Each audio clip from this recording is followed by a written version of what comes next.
Hello जय हिंद दोस्तों, स्वागत है आपका प्रबल डिफेंस एकेडमी में।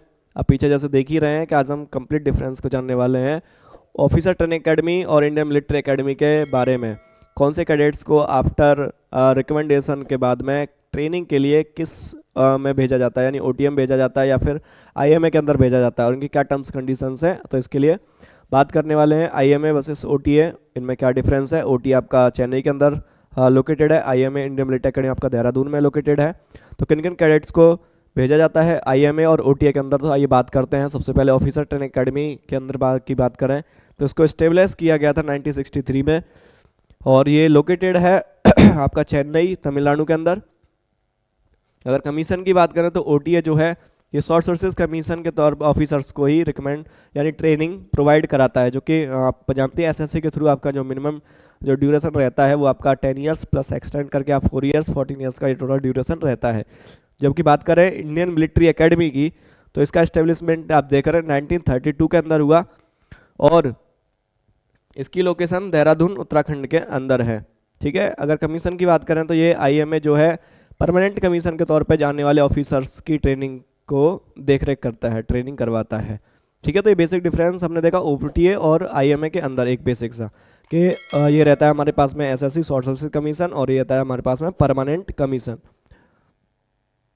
अगले डिफरेंस की बात करें तो ऑफिसर ट्रेनिंग एकेडमी ओटीए की अगर हम बात करें तो ये हमारे पास में एंट्री रहती है आफ्टर ग्रेजुएशन के बाद में। ये डायरेक्ट एंट्री होती है आफ्टर ग्रेजुएशन के बाद में। ग्रेजुएशन के बाद ग्रेजुएशन आप किसी भी रिकॉग्नाइज यूनिवर्सिटी से आप कर सकते हैं। आपका एज लिमिट 19 से 25 के बीच होना चाहिए। आप रिटन एग्जाम दीजिए, physical test, then after medical के लिए आप अपीयर हुई और आप जा सकते हैं। रिटन एग्जाम जैसे कि आप देख रहे हैं सीडीएससी है जो यूपीएससी कंडक्ट कराता है, इसके जरिए भी आप जा सकते हैं। देन आपको फिजिकल में कुछ चीज़ें रहती हैं, आपकी पुशअप्स हैं, सिटअप्स हैं, चिनअप्स हैं, है ना, रनिंग है, और मेडिकल स्टैंडर्ड्स। इनसे गुजरने के बाद में आप ऑफिसर ट्रेनिंग एकेडमी में जा सकते हैं। नेक्स्ट अगर हम बात करें इंडियन मिलिट्री एकेडमी की, तो इंडियन मिलिट्री एकेडमी में आप जा सकते हैं एज एनडीए से और सीडीएस एंट्री से, है ना, जो कि दोनों ही यूपीएससी कंडक्ट कराता है, साल में 2 बार ही रहता है। एलिजिबिलिटी की बात करें तो एलिजिबिलिटी आप देख रहे हैं इसकी आपके पास इसी में भी ग्रेजुएशन होनी चाहिए किसी रिकॉग्नाइज यूनिवर्सिटी से, और एज लिमिट आप देखेंगे तो 19 से 24 साल के बीच आपका एज होना चाहिए। ठीक है, फिजिकल अगर टेस्ट की बात करें तो ये सिमिलर है, जो ओटीएम रहता है उसी प्रकार के टेस्ट यहाँ भी देखने को मिलते हैं। मेडिकल स्टैंडर्ड से गुजरने के बाद में ही आपका कहीं ना कहीं फाइनल सिलेक्शन सुनिश्चित किया जाता है। एक कंपेरिजन दोनों के बीच में जाने तो कंपेरिजन देख सकते हैं कि इसका एस्टेब्लिशमेंट 1963 में और इसका 1932 में, यानी ब्रिटिश समय से ही हो गया था। लोकेशन की बात करें तो इसकी लोकेशन चेन्नई के अंदर है, और इसकी लोकेशन आपको देहरादून उत्तराखंड के अंदर देखने को मिलती है। ये शॉर्ट सर्विसेज कमीशन के तौर पे नियुक्त सोल्जर्स को, जो कि 14 इयर्स की ड्यूरेशन रहती है और 10+4 में डिवाइडेड रहती है। ठीक है, अब 10 मिनिमम कम से कम है, उसके बाद ऑप्ट भी कर सकते हैं या फिर आप 4 ईयर और कंटिन्यू कर सकते हैं। परमानेंट कमीशन जो कि आपका 20+10 इस प्रकार से रहता है। 20 के बाद आप चाहें तो आप ऑप्ट कर सकते हैं। और इसकी अगर हम एंट्री की बात करें तो डायरेक्ट एंट्री होती है आफ्टर ग्रेजुएशन, और इसमें हमारे पास में सीडीएस या एनडीए जैसी चीज़ों से आप एंट्री ले सकते हैं और इंडियन मिलिट्री के अंदर एकेडमी के अंदर जाकर ट्रेनिंग ले सकते हैं। नेक्स्ट अगर हम बात करें और कंपेरिजन की बात करें, एलिजिबिलिटी देखिए, एलिजिबिलिटी में यहाँ भी ग्रेजुएशन होना चाहिए, यहाँ भी आपको कम से कम ग्रेजुएशन होना चाहिए। यहाँ एज लिमिट की अगर बात करोगे तो 19 से 25 साल मिलेगी, और यहाँ अगर आप एज की बात करें तो 19 से 24 साल, है ना। तो ये वेरी रिटन एग्जाम की अगर हम बात करें तो जो सीडीएससी जो एग्जाम है वो कंडक्ट होता है यूपीएससी के द्वारा। उसके बाद आपको एसएसबी इंटरव्यू के लिए अपीयर होना होता है। देन आफ्टर, और एक और चीज़, अगर आप ओटीए एस्पिरेंट हैं तो आपके लिए मैथमेटिक्स कंपलसरी नहीं होता, आपको 2 ही पेपर देने होते हैं, पेपर 1 और पेपर 2। जो पेपर 1 जो आपका होता है वो जीके के लिए होता है, और जो आपका पेपर 2 है वो आपका रहता है इंग्लिश का, यानी आपको मैथ्स नहीं देना होता। ठीक है, वहीं अगर हम बात करें सीडीएस की, तो सीडीएस आप जैसे देख ही रहे हैं कि ये रहता है आपको, यानी सेम ही चीज़ कॉपी हो गई है। तो अगर आप इंडियन मिलिट्री एकेडमी के अगर एस्पिरेंट्स हैं, क्योंकि ऐसा सीडीएस से आप ओटीए भी जा प्रेफरेंस में भर सकते हैं, जैसे गर्ल्स का फीमेल कैडेट हैं अगर वो जाना चाहते हैं आर्मी में तो ओटीए के जरिए जा सकते हैं। आईएमए ओनली मेल के लिए है, और ओटीए मेल फीमेल दोनों के लिए है। ठीक है, तो इसलिए अगर आप आईएमए एस्पिरेंट है तो आपको तीनों ही चीज़ें, यानी मैथमेटिक्स भी आपके लिए मैंडेटरी रहता है। ठीक है, नेक्स्ट अगर हम फिजिकल टेस्ट की अगर हम बात करें तो फिजिकल फिटनेस टेस्ट जो रहते हैं, जिसमें आपका पुशअप्स, सिटअप्स, चिलअप्स और रनिंग जैसी चीज़ें, जो कि यहाँ भी आपको देखनी पड़ती हैं, दोनों जगह सिमिलर ही हैं। ठीक है, आगे बढ़ते हैं।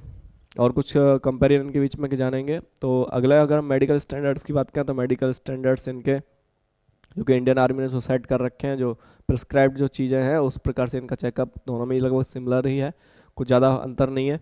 ट्रेनिंग ड्यूरेशन की बात करते हैं, 49 वीक्स की ट्रेनिंग या फिर 11 मंथ्स की आपके लिए रहती है मैन के लिए, और 11 मंथ्स की वुमेन के लिए। यहाँ पर लगभग 18 महीने की आपकी ट्रेनिंग टाइम पीरियड रहता है।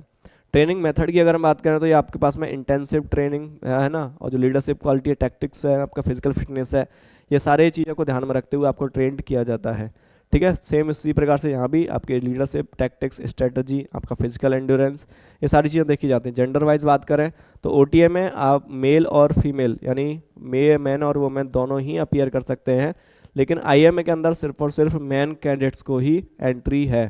ठीक है, अगर गर्ल कैडेट जाना चाहते हैं तो वो ओटीए के जरिए जा सकते हैं। ठीक है, नेक्स्ट अगर हम बात करें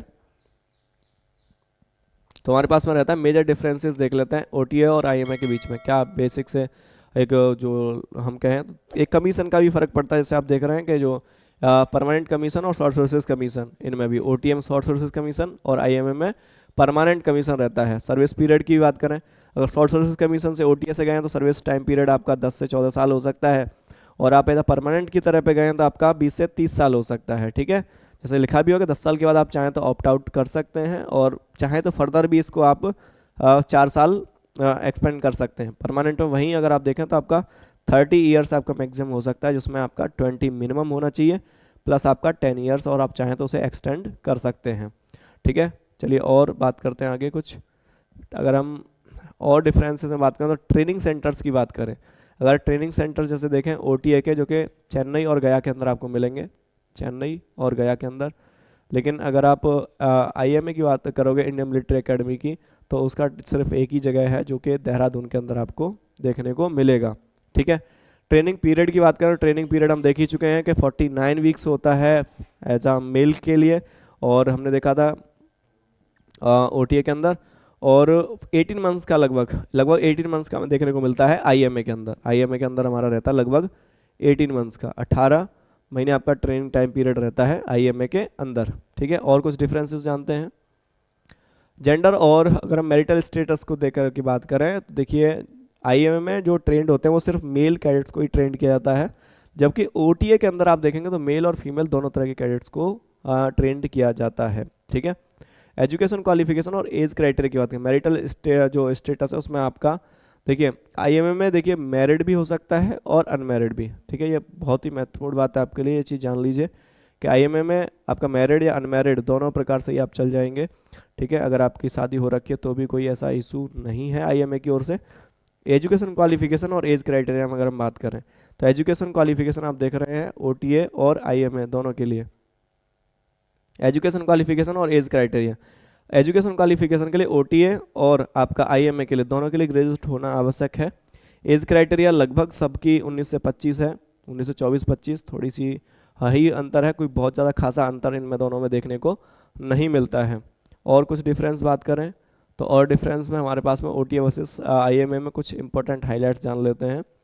ठीक है, जो कि हमारे पास में जैसे बेसिक अगर हम सब चीज़ को कंक्लूड करते हैं तो बेसिक डिफरेंस हमें देखने को मिला शॉर्ट सर्विसेज कमीशन और परमानेंट कमीशन। ठीक है, दूसरा हमें डिफरेंस देखने को मिल रहा है कि ओटीए में मेल और फीमेल कैडेट दोनों की एंट्री है, जबकि आईएमए के अंदर सिर्फ और सिर्फ मेल कैडेट की ही एंट्री अलाउ है। ठीक है, अगर हम और क्या अगले की पॉइंट्स की बात करें तो यहाँ पे पासिंग आउट जो टाइम है उसमें भी हमें क्या कहते हैं जो ट्रेनिंग टाइम पीरियड है उसमें भी थोड़ा थोड़ा डिफरेंस हमें देखने को मिलता है, 49 वीक्स, और लगभग वहाँ पर आईएमए के अंदर आप देखोगे तो 18 मंथ्स का आपका ट्रेनिंग टाइम पीरियड रहता है। तो ये हमने कंप्लीट इन्फॉर्मेशन इसके अंदर कवर करने की कोशिश करी कि आपका आईएमए और OTA complete A to Z सारी चीज़ों को हमने देखा, हर पहलू को हमने कंपेरिजन दिए देखा, कुछ सिमिलरिटीज से लेकर के कंपेरिजन टेबल से लेकर के सारी चीज़ें इनके बीच में हमने डिफरेंस को देखा है। तो दोस्तों अगर आपको वीडियो अच्छा लगा हो तो चैनल को सब्सक्राइब और लाइक ज़रूर करिएगा। जय हिंद दोस्तों।